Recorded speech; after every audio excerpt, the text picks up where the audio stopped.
Bago tayo mag-umpisa mga chong, pakilike muna na tong video at malaking tulong na iyan sa ating munting channel. Wala itong NBA champion, walang iba kundi si Dwight Howard ay umaasa nga na makapaglaro sa PBA. Wala yung pa sa report inamin mismo ni Dwight Howard na eligible siya maglaro sa PBA dahil isa siyang 6'9" na hindi suot-suot ang kanyang sapatos. Kaya suggest ng big man na palitan na ng PBA ang height limit pagdating sa mga imports. Si Howard mga chong ay maglalaro sa SGA na magsisimula sa Enero 19.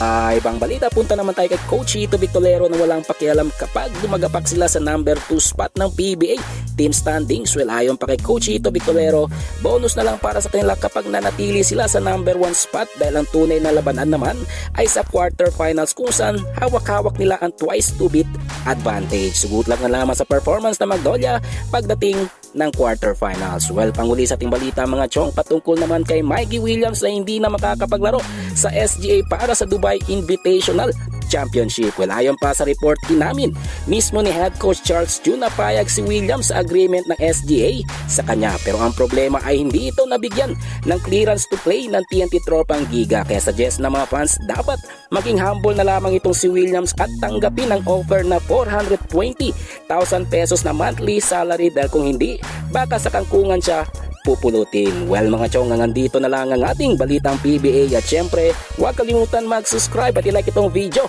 bilang pagsuporta. So this is Channel B once again. I'm out.